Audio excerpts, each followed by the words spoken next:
Canon EOS Rebel T5i is in many ways identical to its predecessor, the T4i. Canon updated the camera pretty much to be able to ship with the newer 18 to 55mm STM lens that's optimized for video and autofocus and is lots cheaper than the 18 to 135mm version that debuted with the system. There's some small enhancements. It's got a new finish and grip. The mode dial now rotates 360 degrees and there's an additional scene mode. And now you can do real-time shooting with creative filters and preview them in live view. Oddly, I also found the buffer handling much better during continuous shooting for improved burst performance. So really, the T5i isn't an upgrade over the T4i, it's just a replacement in the product line. While very lightweight, I still find the Rebel body a little plasticky feeling.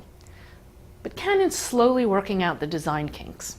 The 360-degree mode dial rotation is nice, although with the movie mode on the power switch it's not as critical as it used to be. And the more I use the touchscreen, the more I like it.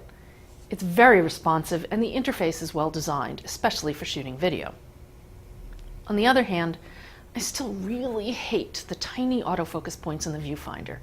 You can't see them until you pre-focus, at which point you realize that you're looking too high or too low. Nikon switched to AF areas for the D5200. Now it's your turn, Canon. Also, I'm still not crazy about the flat buttons. The camera tends to disappoint on the features front as well. It's got the basics you'd expect from a $700 body, but lacks a lot of modern options like GPS or wireless. It's also missing interesting traditional features like time-lapse, multiple exposure, and intervalometer.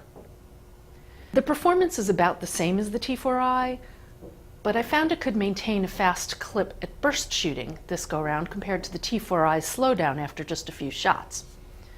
Contrast autofocus with the 18 to 55mm STM lens seems only to be marginally faster than the standard 18 to 55mm lens. And with improvements in competitors' contrast AF systems, Canon's special lens requirements starting to look even less appealing. A lot of people are happy with the T4i, and this is pretty much the same camera, albeit with a cheaper kit entry price point. It's a good option, but so is the D5200. And I actually think that the D5200's video is a little better. On the other hand, I think the T5i has a better shooting interface for video. I'm Lori Grunin, and this is the Canon EOS Rebel T5i.